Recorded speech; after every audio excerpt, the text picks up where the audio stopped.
one win away from being a legend team.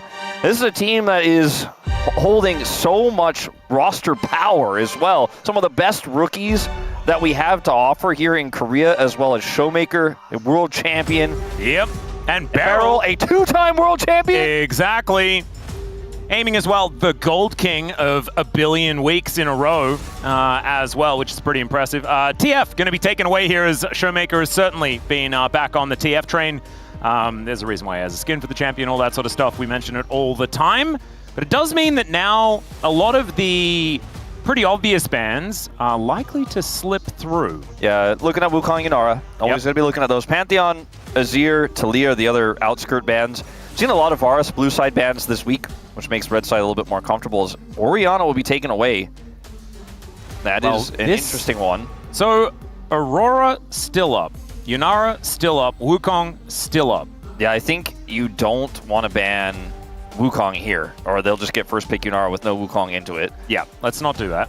I don't think you want to ban Yunara either. I think you just ban Azir and then just hope, or ban the Aurora.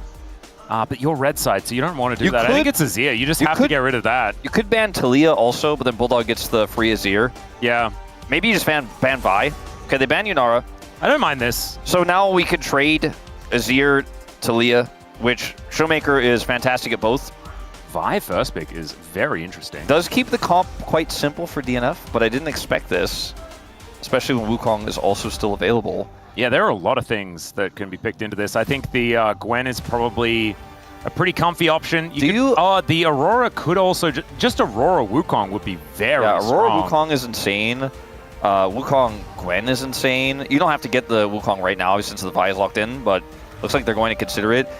The question is, do you want to take the Talia away so they don't get Talia Vi? Is another consideration, as they're just going to grab the Wukong and use that timer to consider which of those mid picks they prefer. Azir is very strong, but is on a losing streak right now. I think teams overvalued him and have played him in a lot of weird drafts. Yep. Actually, the losing streak was broken by Vicla, but was on a losing streak. Has a bad win rate in the second half here of the LCK. And with the Talia left up, I think it is a little bit of a dangerous one. I would like to see Talia here. I prefer it to the Azir in this situation, and Showmaker will agree ultimately here. It took a long time to get there, but I don't think that as DN Freecs, you don't play Azir still, though. I think you probably do. They're going to grab Rumble and Ahri, though, so they are going, Vi Ahri, we're turning back the clock a little bit, and this is just going to give over the Gwen Wukong. So, I mean, Gwen into Rumble is pretty even as far as the matchup is concerned. I'm a little bit worried about, the power levels of Dudu and Xiu at the moment. Xiu has been struggling a lot on tanks, but I think that he could still certainly run the Rift on a Gwen if you do give it to him. I think that's a very good assessment of some of the recent stumbles of Xiu. It has not been on carry picks like this. The good old 0-9 Cho'Gath was not really what we were looking out for. No. Unfortunately. I mean, I also think right now, these are 3 of the strongest champions on this patch together with great synergy versus 3 champions on the other side that have are past their prime. Still very strong, but past their prime in terms of where the prio lands. Although it's much easier to execute Vi, Ahri, Rumble than it is to execute the finesse that's required to, Weaver's Wall objectives and side lane correctly with the Gwen. But you should expect that Dplus Key will have that better macro. Yeah, I think that they should be able to do it. As the Kai'Sa going to be taken away, I actually like that. Kai'Sa Vi is so strong. Yeah, it's so strong in this draft for DNF. Xayah also strong into this dive, so both of these bans were kind of no-brainers. And now I wonder if you're considering an Alistar ban as DNF, because it really empowers so much of this draft here for Dplus. Yeah, Nico is also something worth considering as well. Definitely. Might be a trade that they're looking for. The Alistar did take a bit of a hit on the patch, and that has taken down his win rate just a little bit. I wouldn't mind a Lucian ban, so that you can eliminate any sort of doors being set up, as that's a Lulu. Lulu is very curious. Different type of lane dominance, and works incredibly well with Vi, because you Vi ult and then wild growth. Yep. Adds to that wombo combo quite comfortably. Jinx also is really strong with the draft that DNF have, because it's easy to get resets. You and I talk about Jinx all the time. People probably think we're crazy because Jinx barely gets played, but she's on the edge. If they're following LS on Twitter, they would also be yelling at the TV, saying stuff about Jinx. I mean, the thing is, Jinx I think is very good. We've seen it as be very fringe, but still incredibly strong in a few different drafts. I think this is one of those drafts. There's the Alistar I mentioned. The Nico could go over just to kind of guarantee a powerful lane on the bottom side. Works well with the rest of this draft too. Here for Dplus. They have Wukong for Engage, so they don't need an Engage champion per se, because they also have the pick potential of the Taliyah. And we'll go for the Sivir. I think this is actually the safest pick you can grab right now, and Aiming loves it. It's mid-control. It's Spell Shield into Ahri. Yep, feels pretty good. And if the Vi goes in on her own, doesn't have Smite, then you can also get out of the way of the ulti as well. The Lucian they did not ban, though, is now going to potentially be how DNF decide to try to crush this lane. It does mean that you're, like, because the Nico wasn't banned, you're at the risk of just running straight into a Nico as the Lucian Braum, which is less fun. Yeah, Lucian Braum often feels bad when you don't have other tools to engage, and you're not playing into a comp like what Dplus are running, but Dplus are running Wukong, Gwen into Braum. That feels like a ton of value for Braum, plus the fact that you already have so much other consistent forms of engage. The Nico, like you said, is problematic, but outside of lane, I do think DNF, I mean, they have a comp that's very all-in in what it's trying to do. But it's not Lucian Braum with Electrocute on the Lucian, you know, it's not that all in, but it is very much see target, focus target, kill target, get map control. And if you're even a little bit indecisive how you set up on objectives, Dplus Kia, I'm looking at you, just a little indecisive, like this comp just picks a target, presses R, charms it, Lucian goes in, Equalizer gets dropped, fight's over. So, I mean, this is like, I feel like how we should have expected a draft like this to look for DNF into Dplus. I would agree. I do think that there are so many clones, and that is going to make getting a culling to work really, really difficult. Not to mention just like target selection in a team fight, there's going to be 7 Dplus units just hanging out on the Rift. It'll be very frustrating to deal with. I do think that the Nico also makes the laning phase so comfortable here for Dplus. So earlier on in the game, I think they're going to be feeling very, very good about how things are set up. But this is going to be a big test for the Quantum Realm, right? Like, he's come out of the gate, he's already changed the momentum, the flow here for DNF. And maybe it's going to continue with a victory against Dplus Kia, top of the group. Imagine if the DN Freecs can do that. This game still in with a shot, by the way. Like, if they lose, I think they still, like, they are just eliminated if they lose any series from here on out. That's correct. They have to win every single series. Yep. They did the first one since that moment, and let's see how many more they can get. Yeah, this is... everything's on the line here for the DN Freecs. Dplus Kia feels like another day at work, but they're going to have to really knuckle down this time.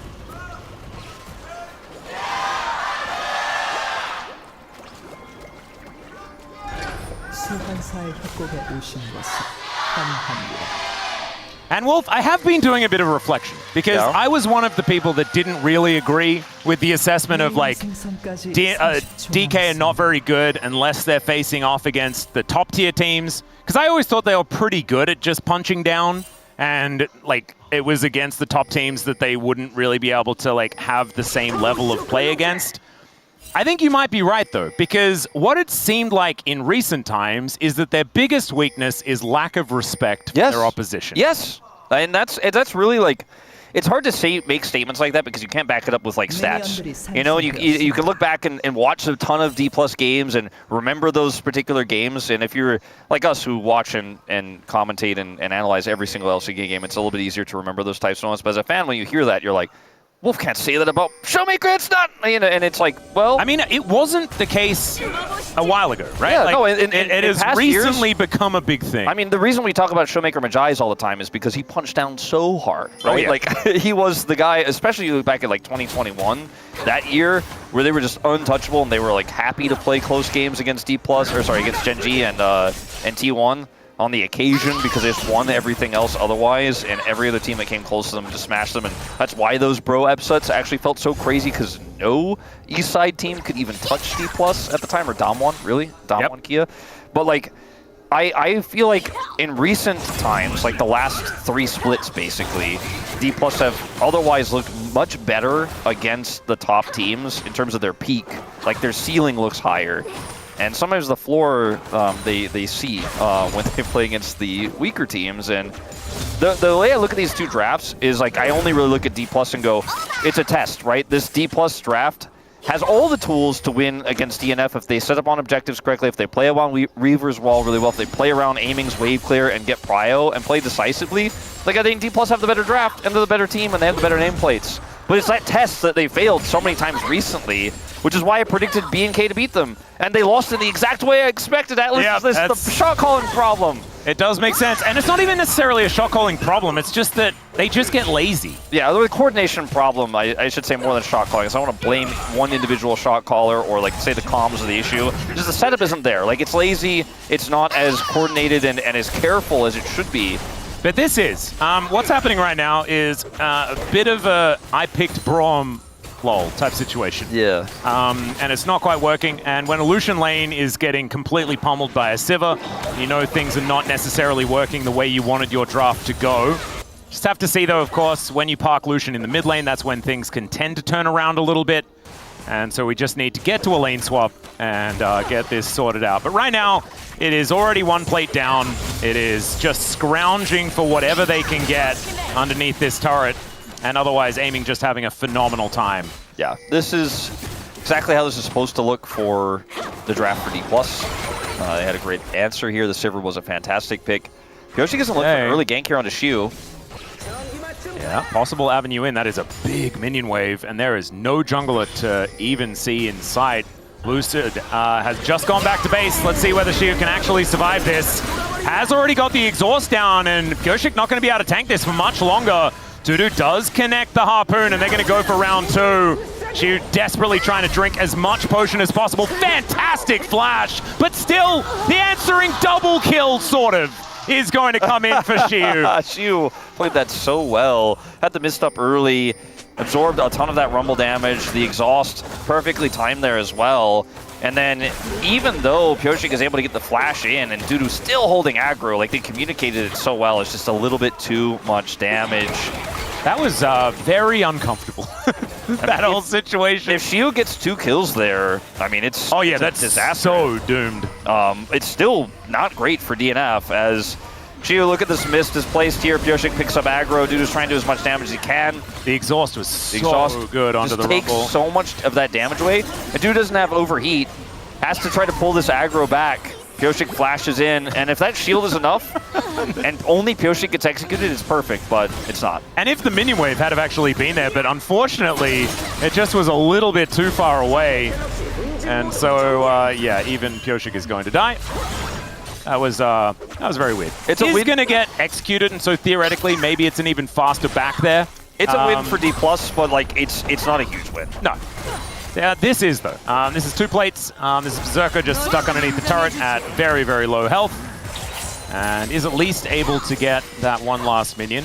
The turret has done so much work here for the DN Freecs, as Beryl has taken like 2 turret shots that we've actually seen on camera, Aiming just taking one right there. The key turret matchup, bottom lane versus top turret, which one's going to get more value? Dplus's top turret, insane value for them so far this game, but yeah, the DNF side, without that turret, man, I think the game would be over. I'm gonna write down turret POM already. I'm gonna write bot turret. I'm putting the turret palm in bot. Yeah, I think that's probably a good idea. Although that top turret was pretty impressive. I think like Chronicler probably votes top there. What happens if you put turret in the jungle column? It's a Baron vote. Ah, I like that. What if you actually want it to be the grubs, though? How do you specify which one it is in the pit? Maybe it's like a really small check mark, or like 3 marks. Ah, okay. To dictate. This is really good to know. I didn't know that there was an extended meta. I've been out of the Pong game for a while, you know. 3 marks to denote 3 grubs. And in the old way, you could write a 1 or a 2 to denote first or second grubs. Well, that is going to be a Drake taken here by Lucid pretty comfortably. Yeah, and Earth, Wind, and Fire? Possible. Certainly possible. Certainly a good start in that way. The game here looking for Dplus exactly how you want it to look. You know, you have a pretty big lead in the bottom lane as Quantum's going to look for a play. Yeah, doesn't quite get the stun on the barrel though, so isn't really going to eventuate in anything. And it's not that DNF need to have a massive lead in this game, they just can't lose control over the map. And it's a small lead that Dplus had, right? And it's in that bottom lane. The failed top dive doesn't necessarily end up mattering all too much for either side at the moment. A little bit of extra gold for Pioshik, obviously a little bit of extra gold for Shiu, but he doesn't have a gold lead in this matchup into Dudu so far, as Dudu's looking for another trade. Actually finds a pretty nice one there. Shiu does hold on to the ulti. Same to be said for Dudu, as we have the needlework coming out and almost actually killing him here, as Dudu says, well, you deserve an ult back. And Shiu says, all right, as the wave is going to dissipate. Oh man, Snip really starting to hurt. There's the exhaust down onto Dudu as he gets the flash out. Man, Dudu is actually walking the edge in this moment. He really is. Like, the fact that he was able to, like, he held the equalizer so long when he was getting traded back on moments before. I was like, you might have to drop that. Then he drops it on the wave, then goes back in, flashed at the last possible second. Kind of insane, but this is a win for Shiu because he doesn't have TP. Yep. Dplus do have full grub control right now. Yeah, Lucid going to come on over and grab the first one. It looks like DNF might be able to get the next two. I mean, Showmaker has Weaver's Wall. It's something they need to consider. They need to act fast if they're going to take it back, and they do. Yeah, they and also DK, they're like, we take one, and that is all we really need. That is what they're going to commit themselves to. There's still the bottom side of Lucid's jungle to get through, as Beryl... If they could stop him from backing here, this actually is pretty big. He's laying his back. Yeah, it splits the shapes. He's going to be fine. He's fine, but they are sending Gwen to the top side, and it's a free push coming through. There's no pressure bottom side. Pioshik's still on the top side of the map, so it's not going to matter too much, but yep, playing that's why Double Beryl Dragon. Yeah, Double Dragon is certainly quite powerful. Although when both these dragons are out, you know, your RNG chances are a little bit lower from getting a super high roll, but it could still be Hex Soul, could be Cloud Soul. Two good ones. Oh, Pioshik is back to his worst nightmare, as he does see that there is a ward, does get turned off momentarily. Shiu does get full information that there is someone up there, as there was just momentary darkness. There is no one bottom side, so we are ganking the turret. Yeah, like... Dudu doesn't have flash. Just laughing, I think, because... Yeah, I kind of like this trade a lot here for Dplus. Yeah, and with turret blades, 4 people, his tower takes a long time to go down. And also, Shiu has TP, and they're going to win the race. Yeah, so it is just straight up a race. It's not a base race, it's just a turret race. And even though grub advantage is going to be there for DNF, it will still be this outer turret falling on the bottom side, going over to DK. So, meant that Dudu had to go mid. You know, Showmaker denied some farm as like it was a late rotation over from Bulldog, and I mean there was a lot of XP lost up there top side. The plate goal, like you mentioned, was split between 4 people. I think Bull is going to get most of this wave here. Yeah, it is going to eventually be a little bit of a gold advantage for DNF. But I don't think that DK are too worried about it. I mean, they end up getting control of the bottom side of the map, which is where the dragon's going to be coming up. Yeah, and they're going to get the feet. I mean, they do have the feet. So that's one of the big wins of that one as well. I think the idea for DNF is like, okay, we wanted to get Shiu plus turret. We got seen, Shiu leaves. Now we can't just back out or we'll lose out because aiming's already starting to hit the bottom turret. So they had to kind of commit there, and it's not the worst in terms of money. Like, obviously they have a gold lead right now, technically speaking. Yep. But I think Dplus are happier with how that exchange went. Anyway, is going to get shoved into Berserker, but he's able to pick that one up pretty comfortably. As now DK, a little bit free on this map to move around. Bulldog's Orb of Deception, not deceiving anyone right now. So who's going to make the next move? Right now, a lot of bottom side vision there for DK. Looks like 30 seconds until this Drake Double Dragon on the minds of DK still. That is going to be where we're going to be setting up next. Yeah, they really grouped a lot towards top side there, pulled a lot of resources from DNF, and DNF do clear that vision up, but like you said, the real prize is bottom side. That's where Dplus now have a lot more control, and DNF are going to have to close that gap. 10 seconds until spawn, though. And they don't have a ton of mid-prio here. Sivir just showing up now to clear this wave. Yeah. I just don't know how DNF engage this right now without a great target, as aiming might be that target. As the shape splitter to block. And yeah, it does a heck of a job against the culling. Well, that is alone enough to get them into the Dragon Pit. They will be able to move on over. Let's see how much of this vision they can actually clear out as Lucid just completes the Trinity Force. I don't think that they have enough time to be able to take this one down. Shiu also getting his first item. There is one done for Pioshik. He does have the Sundered Sky. That is a big power spike, and he has started off this dragon. Barrel's going to move in. We'll get information, I believe. This is a bit of an awkward spot. Like, Shiu is so far away, aiming is so far away, has to catch that mid wave. I think DNF should be able to get this. And if Dplus try to both clear that wave and fight here, I think it might be a mistake. Teleport coming in. There is the Pop Blossom. It does connect as Lucid gets the Cyclone over Berserker and does manage to knock up Bulldog there as well. Lucid finally does go down as some needlework is flying all over the place. Pyoshik is just going to be able to complete the heist though, takes down the Drake, and it's Hextech this game as well. Boy, the high roll is there. It's not double dragon for Dplus though, and yeah, that was a really risky exchange to say the least there on the side of Dplus. Did not have prior to that. As I said, they commit the TP for Showmaker. He's not able to Weaver's Wall anything though on his entry. So watch this again. Like, look at where Shiu is right now, where aiming is. They're just not here, which is why the engage comes in so quickly. Barrel ends up having a decent ult here, but Berserker can flash out. The reason why this fight ends up being relatively close, though, is because of that ult from Barrel, because Berserker just cannot get in. He cannot actually apply damage here, and Bulldog is so mobile. Pyoshik has his charge Q to get out, so they get out with just that kill. But I think if that ult doesn't go onto Berserker and he has free reign in that fight, Dplus will lose a lot more. Yeah, I do. I think that Barrel was flashing expecting Berserker to instantly flash, but the fact that he didn't and then got over the wall meant that they weren't actually able to lock down that kill, and could have been a lot worse for DNF, as I think Berserker playing it the way that he did was able to get them all out of there and allowed their jungler to be still alive. Yeah. Get the smite off onto the Drake. So really beautifully done there by DNF. Both sides, I think, playing it about as well as you could have there. And Barrel's ult was nice, but, you know, Berserker getting out there allows them to save the play. And Bulldog has that ult, just barely able to escape himself. Just a really close exchange Ardent there. Blaze missed. That was kind of crazy. I don't know. Whack. Well, aiming is going to be able to clear out the wave with 2 items or, 1.5 items. He is very, very comfortable doing so. So the Sivir is just going to be parked here, keeping up the tempo. As far as tempo vibes are concerned, though, I'm feeling like DNF are starting to move their direction.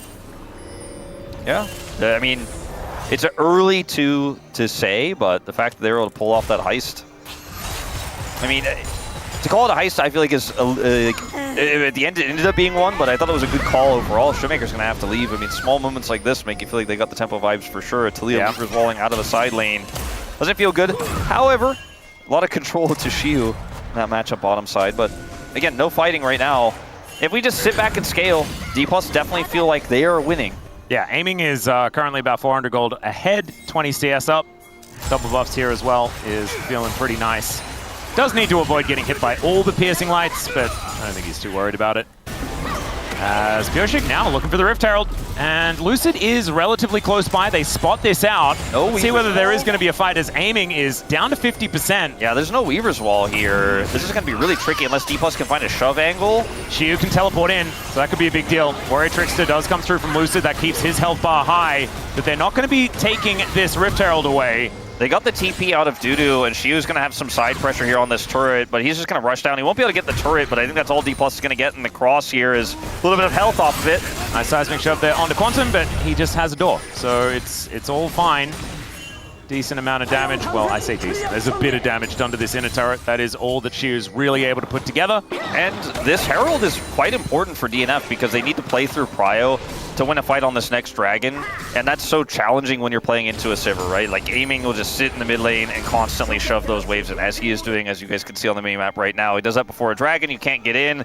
Weaver's Wall's back up for Showmaker, and then fight becomes a little bit tricky, but if you can use the Rift Herald in mid to then wrestle that Prio away from aiming and get into a fight setup where you can use your Vi already to its fullest potential, you can get the equalizer you're looking for, then I think DNF have a real fighting chance on this next objective. Barrel does get the snare off, but still has to use the heal to get out of the way of the culling. 2 items are done here for aiming, so it might be that this next Hextech Dragon could be something Dplus can play around. Surprising to see a play here topside right before Dragon, but they're going to look for it. Yep, Pyoshik does go in. The exhaust down onto Dudu one more time. Let's see whether this needlework is going to help him out. The equalizer is placed down, and Shiu is destroyed.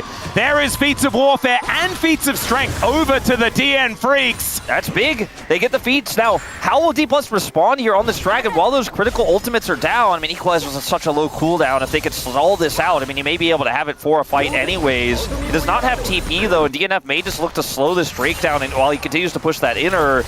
Dplus, 25 seconds till that dragon spawns. They do not want to give this over after losing their top laner. She also has TP to join the fight. I think Dplus should definitely commit. They have a Weaver's Wall to zone as well. Yep, she was just probably going to book it towards that inner turret on the top side of the map and then wait, bide his time to get that teleport happening. There is a ping out on that top wave. Takes that Hextech gate in order to get himself over there even quicker. As the DN Freecs, with everyone in the area, due to just a little bit further down south, should be pretty comfortable to make something happen. Orbit Deception not really going to connect there onto Lucid as they look to clear vision. And Showmaker going to start this one up. Pureshik on a flank angle. Looking to make his way in. Rift Herald is going to be parked into the turret here. And now DK getting closed in on by the DN Freecs. Can they coordinate? Can they find the team fight that they're looking for? As Pureshik, the heist is glorious! Just presses Smite and takes the second Drake for the DN Freecs. That's mine, baby! That's a fantastic steal! Somewhere there's that guy that keeps posting on Reddit that Pureshik's actually one of the greatest junglers. Yeah. And right now he's sitting at home saying, look, I told you so. I think he'd be right in this moment. He is also a world champion. We didn't mention him because he's not on Dplus, but you know, at this point in time, a win like this where you can steal a fight, like this is, Dplus like, oh man, they used two ultimates topside. We got Prio here. They don't have a great Herald drop angle. They're going to drop it bottom. Like, this is our Drake. But we got this at least, and the Pureshik's like 52, by the way, I pressed that. Yep. And also is just able to Vault Breaker out. Like, it's not even like a flash angle. That control ward gave him the ability to do that. He knows they can't see him. He knows. And it was also just a little bit, maybe it was greedy not to clear out that control ward first. But DK wanted to rush it down as quickly as possible. And I mean, Pureshik makes that play, and now all of the costs associated with that top player gone, and they just get the gold from it as well. As oh no, he walked back into the seismic shot, put the door in the wrong direction!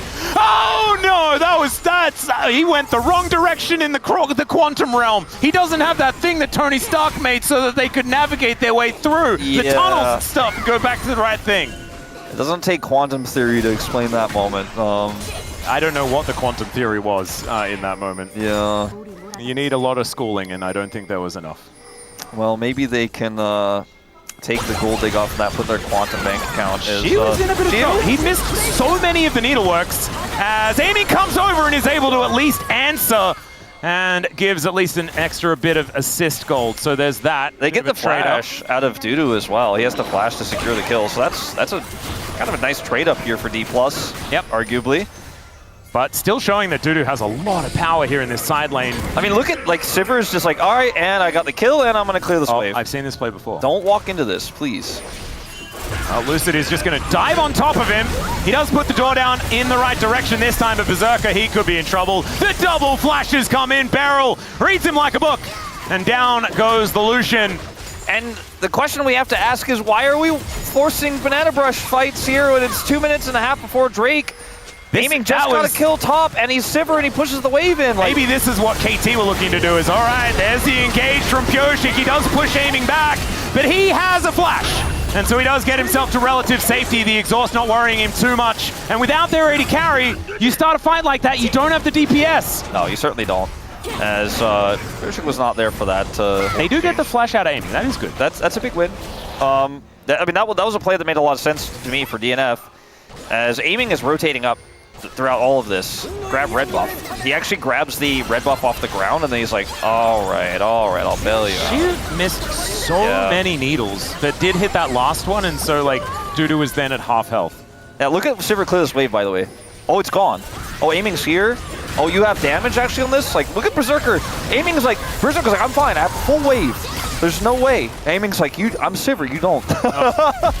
He very much did. Broken right now, like, and now he's got a PF sword as well, so it does not get a whole lot better from here. Minute and a half on this next dragon. Thankfully for like, that steal from Pureshik is actually a huge deal. It may not be enough to save Quantum, as Lucid is looking to kill a Rumble in the jungle. Beryl almost just melts, but he lives his life, you know, at 150 health, you know? That's it's just the Beryl ways. He's now backing on a ward. Giga Chad. That's his comfort zone. Yeah, it really 150 is. Health on a ward next to Otacon. Limit officially tested. That was something.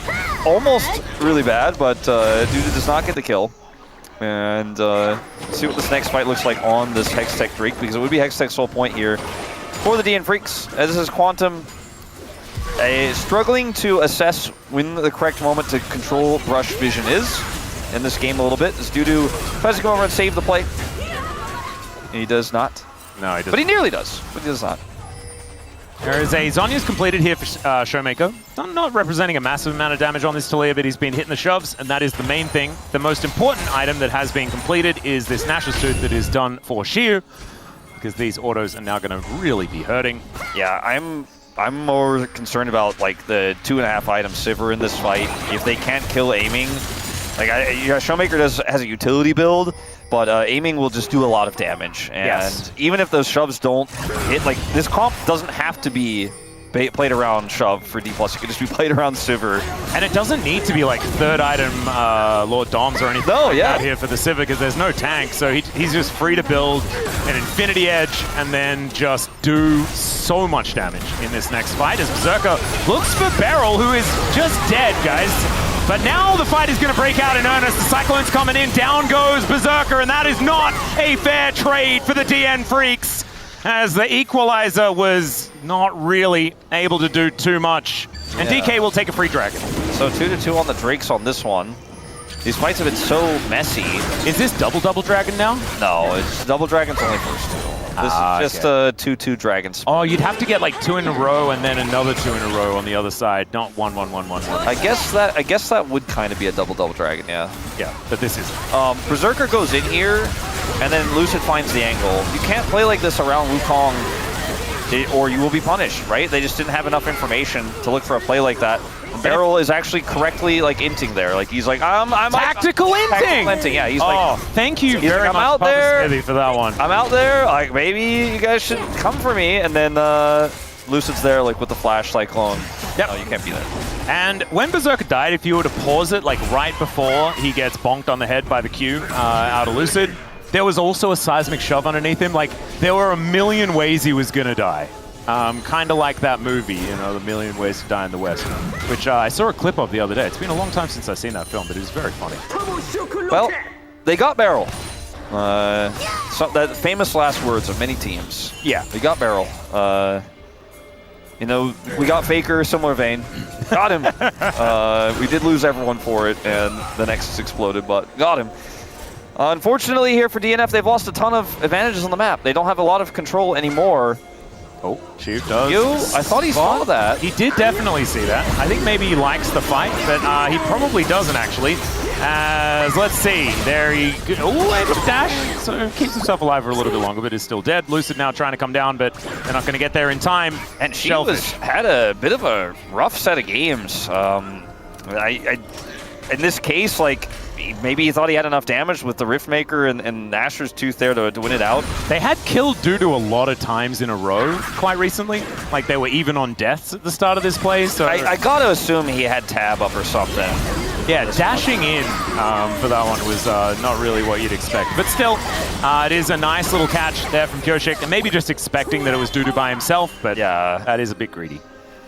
Either way, there's an Infinity Edge for aiming. It doesn't necessarily matter because, yes, Showmaker is relevant in this game because he has Seismic Shove and Weaver's Wall. And, like, Rocks on the ground, somewhat relevant. Rock's cool, yeah. But he's Talia, he's an architect of the map. He's just going to zone in team fights. And Shiu is still on 2 items, so actually doesn't really care about dying there too much, especially because the kill went over to a Vi. And aiming is the main carry. He is the biggest gold lead. It is the most gold in the game. Problem they need to solve. That Beryl killing him the is real hard. Beryl. He was trying to trick them there just a little bit, and it did not quite work. As now he's gonna split his shape. Look at where Lucid was there. Baron. Too. He's like, let's try it again. Maybe they'll all in on me. Yeah, exactly. Second time to charm Beryl. Beryl's so silly. Why is he out there like that? And then boom, Lucid strikes. Lucid didn't have flash this time. But also there wasn't really an angle there. They did not overextend. See if you can win 1v1. Let's see, because yeah, this is actually an honest one, but the needlework now on cooldown as DN Freecs looking for an angle. Pop Blossom's going to pick up 2 of them though, as now Bulldog could be also, no. Never mind, not isolated because Showmaker jumps off a little bit late and isn't able to land the shove. So the DN Freecs just once again kill Beryl.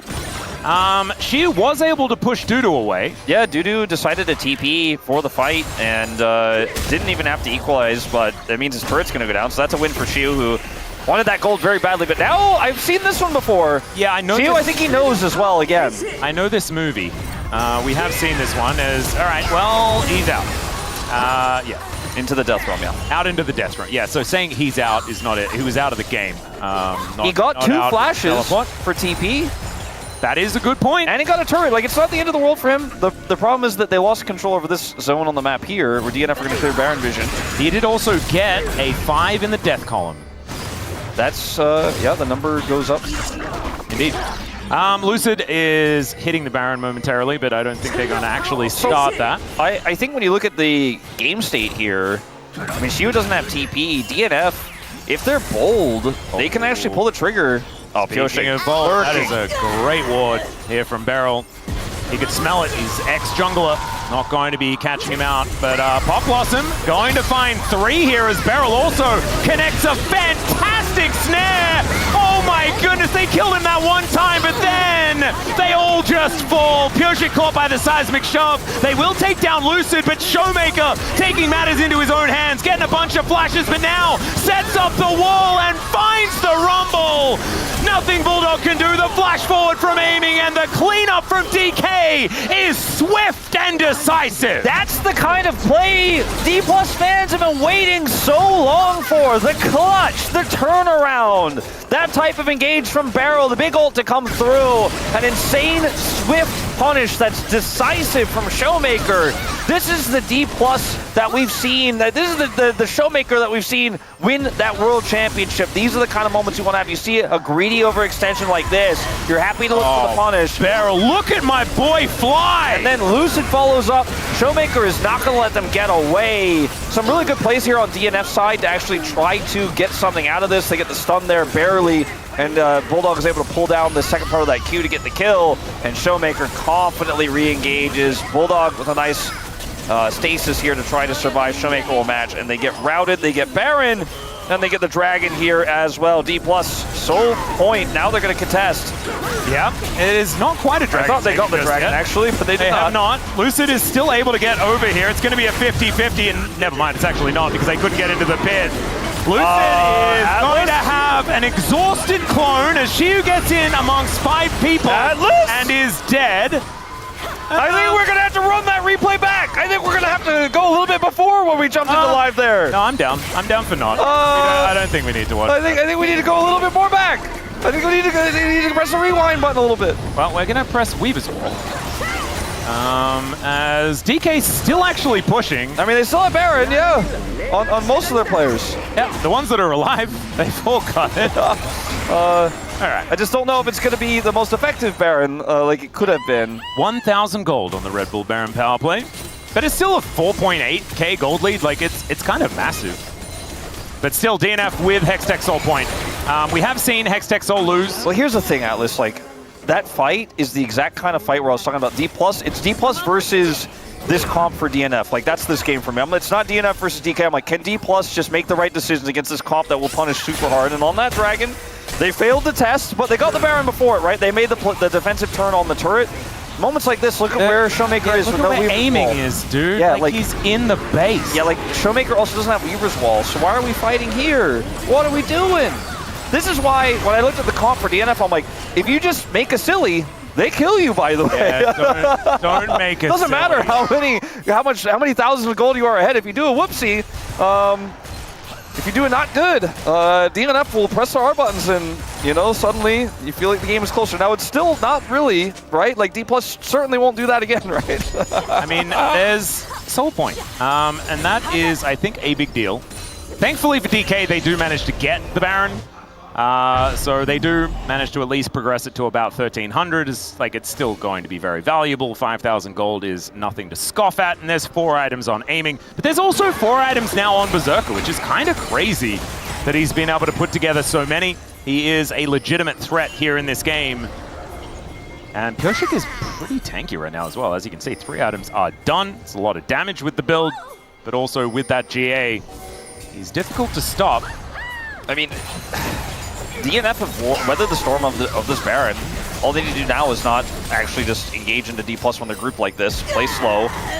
Because the real prize is the Hextech Soul. If DNF win just one more fight on Dragon or Pyosik steals it away, this game is 100% playable. Yeah, they just need to like keep their side lanes in order and not int for the next 2.5 minutes.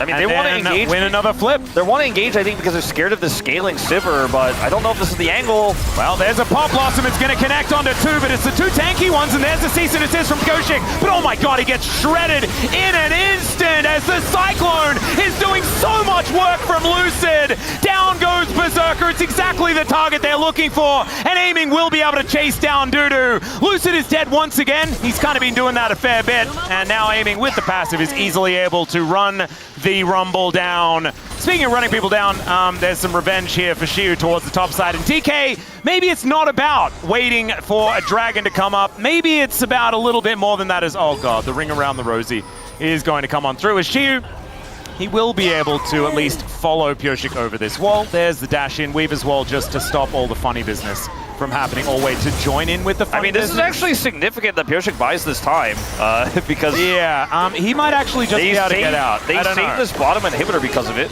Yeah, well, that's a great sidestep there from Aiming. As did, of course, still have the GA, but that was just like so weird and comical. Pyosik just used his charged Vault Breaker to save a bottom inhibitor by tricking Dplus into chasing him. Yeah, they could have also just let him live. Yeah, exactly. Instead of chasing him that whole time. Why are we engaging into Nico, Wukong? The problem was, they weren't. Beryl just said, no, you're not allowed to be in mid lane. Like, they're fighting for Baron vision when Baron just faded away. Like, we're fighting in the river where Dplus are all grouped. Don't do it, Dplus. Or sorry, don't do it, DNF. Dplus absolutely do it. Yes, press your R buttons and punish them.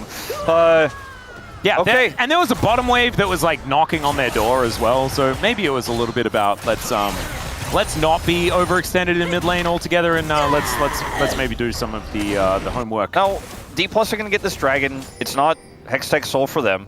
But it's just a nice way to rush this one down and then go back to set up for Baron. DNF are going to try to clear as much vision around Baron as they can because they know this isn't Soul for Dplus and they can play around Baron themselves.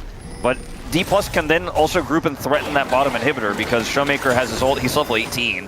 And if they grab an inhibitor plus Dragon, you know, the Baron might not necessarily matter. Showmaker also has TP. Yep. Shiu is just going to come and take this inhibitor turret. Nothing they can really do about that one as Beryl's moved on over as a fake version. Pyosik is going to steal away the enemy red buff. And so there's that. Showmaker's moving up, looking for him, as Pyosik will just walk over and say, hi, Showmaker, how you doing? And got his verdant barrier? Away. Yeah, the good old, like, this is the most utility build out of a Taliyah I have ever seen. It's the, I just would prefer it if I didn't do damage, actually, type build. Yeah, I also would prefer it if they can't do damage to me. Yes. There's the Banshees. Let's actually go back and complete it. A couple of control wards there in the inventory as well. Actually, I didn't realize that the Banshees didn't reset the Verdant Barrier. I thought it would be up when he bought it. Interesting. At least the cooldown shows on the item in our screen. Yeah, I think it's the same name as the, like... Yeah, I don't know why. I just thought it would reset. Huh. Thanks for that one, Showmaker. Today we learned. I mean, technically, the arm guard, that resets. Yeah, Lucid is being engaged on. He is a Wukong. That is a fantastic charm to come on through there as Beryl finds himself a Pop Blossom. Aiming's amongst it, but I don't know whether he really wants to be. The spell shield's decent, and Lucid is going to find himself on the floor. DNF, they get the target they're looking for. They make their way out. Could this mean Baron? Because there's no jungler here for TK. I mean, they also have no ults, really, to try to engage here. Dudu sitting on his equalizer. He's just going to play passively. As long as he doesn't get caught, he can get a ton of value here. We're going to see a TP from Bulldog, but that's going to buy some space here for Dplus. Oh, their health bars are going down pretty low. Tanking this Baron has looked like a bit of a difficulty as now Pyosik gets on top of Beryl. He wants to get back. Okay, they are just going to back away as Bulldog. That teleport was insanity, but he does manage to get the kill onto Beryl. A little bit of a mistime there on the seismic shove, but I don't know, man. That was like the so queen was just taken by a pawn is what it looked like to me. That was so indecisive. Notice the equalizer in that fight. Oh wait, it's not, they didn't use it. Dudu was on the flank. They had so many zoning tools. They have just burst the Baron? Yeah, also, look, DNF had, there was a minion wave pushing through. They back. We're going all the way back to the initial pick on the loser. This is fantastic here, and Dplus did not have any vision on this Baron because they were playing around bottom side instead. They get caught here. Baron is being started now by Dplus on live, so let's go back to that. Okay, well... Equalizer's still up for Dudu. They have some information as this is going down very low. Purshik is just going to get thrown out, but he manages to get the ulti off. He's inside the pit. Can they kill him in time? No, they can't! Once again, the Thief is going to be able to do it. The flash away from aiming, though, and these shurikens hurt so much! It's almost an ace. There is at least a Baron or two left alive. Yeah, Berserker and Dudu, they've got one. Okay, Dudu's is short-lived. He does do some sidestepping, but it's not quite enough. Look at the tankiness of this Showmaker right here. I mean, ending this game is not possible, though. I don't think the inhibitor's going to respawn. Like, there's no way Aiming can just walk up and do it. Like, so we kind of reset, and this next dragon will actually be Hextech Soul no matter who takes it. But man, I swear these two teams are just the same, Atlas. I just think Purshik has an absolutely immortal smite button, man. It does extra damage. But he also has an equalizer. The rest of the team is zoned away here. This is a very risky call from the side of Dplus. And Aiming is carrying this game for them. Like, it's Purshik versus Aiming in this game as far as I'm concerned in terms of the value we are seeing. I think Showmaker as well is doing a fantastic job. Look at, like, 1-7, 4-6, and then 4-0-8, 9-0-9. Yeah. Like, these carries are gone insane. They PK. are, but they need to make sure that they get all their ducks in a row in this next fight, because we saw the really scrappy fight. Do you know what the ducks are called? Shiu and Lucid. Yeah, I'm going to need those ducks. And a bit of Barrel, but we already knew. I think that our expectation... I love that it's like Shiu's like a rookie. He's been around for a really low amount of time. It's so fun. And we're like, Barrel, I mean, he's not going to change. Yeah. I mean, like... It's funny that the Berserker's the one who has the Barrel Bombs. Purshik's just going to face check. Okay, Weave as well is going to mean that he can't get out and he's just dead. Purshik giveth, Purshik taketh away, as he is dead for longer than the timer on the Drake. And so that's Hextech Soul. That might just be the game. That might actually just be it right there. Dplus had control over the Baron, or sorry, the Dragon Pit, which is more valuable than Baron right now. And Purshik face checks, and that's it. Do you know that word, what is it? Anticlimactic. It's a good word. Yeah, this game had quite a few near climaxes, didn't it? It did. It was on the edge, but it didn't quite reach greatness. As DK, they may not even need a Hextech Soul. They are going to take 2 inhibitors and then back away, so it is going to be Hextech Soul that they will gather for themselves. Look for another reset. It's a 3,000 gold lead for a Sivir. She's got 6 items. Yeah, this is a Rise group game. It is. You are absolutely right. I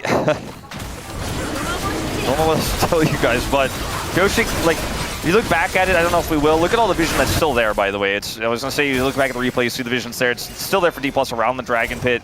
They have a comp that absolutely smashes you if you face check. And, like, see the vision? See the clear? Lucid knows. Purshik doesn't know. Purshik's just trying to go over here and get Lucid information. walks out of the sweeper vision as well. It's nicely. Yeah.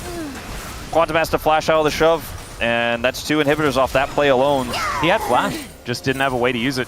Get himself to safety as Purshik, once again, just going to walk in and press R. Pop Blossom is going to be the answer, though, as Purshik is dead once again. This time he takes Quantum with him, and Bulldog has to ult to get himself out of the wall. It was beautifully placed there by Showmaker, and now Berserker, he needs to throw the culling out in every direction. He needs to transform into Samira, as there is the shove to collect him as he's coming back up again. That Guardian Angel just not really doing anything. And the DN Freecs, man, they made this competitive for so long. As she turns up, goes golden, Can we go dashes away. Can we go 8?